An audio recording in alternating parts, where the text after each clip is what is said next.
ეგრეთ წოდებული დემულტიფიკატორი, ანუ რას დატკა LLC, HLC, ანუ 50-50-ზე როცა დიფერებზე დაწოლა და როდესაც ითვება წინა ხიდი. ასევე შემიძლია აღნიშნო კიდევ ერთი რაღაც, როდესაც ვრთავთ წინა ხიდს, მხოლოდ წინა ხიდს. მაშინ შეგვიძლია ეს მოვახდინოთ, თუ გინდაც იყოს L-ში, მეორეში, D-ში და R-ში. მაგას არ აქვს მნიშვნელობა.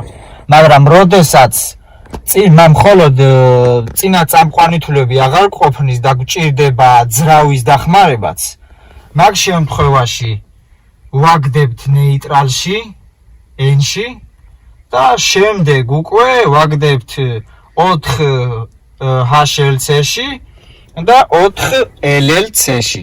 ანუ LLC არის რას დატკა და 4 HLC არის ბერკეტი, როდესაც ითვება სუპერ სელექტი, ანუ დიფერებზე 50-50-ზე დაწოლა. როდესაც ვთავთ მხოლოდ წინა ხიდს, ამ შემთხვევაში დაწოლა არის არათანაბარი და მინდა აღვნიშნო, რომ ეს არის ამ მანქანის ერთ-ერთი მინუსი. იმიტომ რომ არ უნდა იყოს ესეთი რაღაცა. ზედმეტობაა თითქმის HLC-ს შექმნა. იმიტომ რომ ეს ბლოკავს მხოლოდ ტრანსმისიურ გადაცემას, ანუ კარობკას, ესე რომ ვთქვათ. და ჩემი აზრით, ამდენი თავისკივილი არ არის საჭირო. პირდაპირ შეიძლებოდა წინა ხიდის ჩართვა HLC-ს გარდა, როცა დაწოლა იქნებოდა პირდაპირ 50-50-ზე.